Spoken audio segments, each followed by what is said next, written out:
Give legal tips on everything. Know all you ever wanted. Passing out another tip. No, it's free just like you want it. We be up on everything. Other lawyers never on it. Retain us forever. Swear that you'll be better for it. Cause we hold you down every time you hit us up. When we get right, let me stop. Thank you so much for joining us today. I am Markwell Cade with Cade Mark Law, your favorite neighborhood lawyers, back with another resource for you. By now, we're sure you've heard of the recent data breach where millions of Americans' social security numbers were breached and released to the public. And in the digital age, these types of data breaches happen frequently. A lot of times, you don't even know you've been the victim of a data breach. You might skim over the email. You may not see it in the headlines. But data breaches are something that you should be very wary of in the digital age. But that's why we're here to help. Today's video, the 4 steps that you should take if you've been a victim of a data breach. If you're the victim of a data breach, you can take legal action to protect your information and claim compensation for the breach itself. The first step that you want to take if you're the victim of a data breach is to notify law enforcement.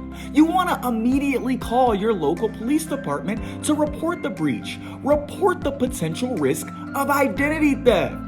If local police aren't familiar with data breaches, you can contact the FBI, the Secret Service, or the Postal Inspection Service.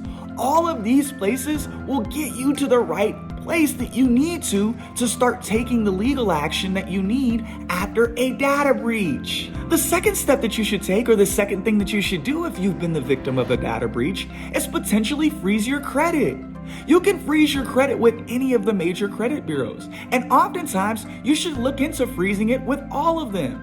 Equifax, Experian, TransUnion, the 3 major credit bureaus are going to be who you want to talk to prevent identity thieves from opening credit cards or taking out loans or doing anything else that's uncreditworthy in your name while they've got your information that they obtained from the data breach.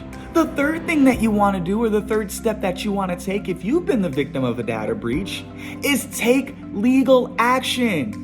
You can take your case to court to enforce your rights under data protection law and claim compensation for any damages. You can also go to court for other federal laws that may have been violated. Damages may include unauthorized charges, credit damage, the cost of credit monitoring, the cost of replacement credit cards, and emotional distress, anguish, those types of non-economic damages. The fourth thing that you'll want to do, or the fourth step that you'll want to take if you've been the victim of a data breach, is request information. You may have the right to request that a company disclose sensitive information to you, as well as information about their data policies, particularly the company that was the subject of the breach. Lastly, you want to seek a lawyer if you've been the victim of a data breach to see if you have any other claims or any other remedies under the law based on the circumstances.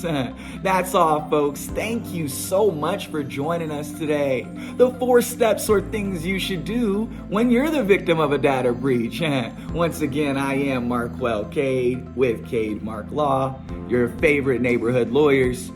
Protect your brand, grow your business, stay frosty, my friends. We'll see you next time. We hope this was helpful.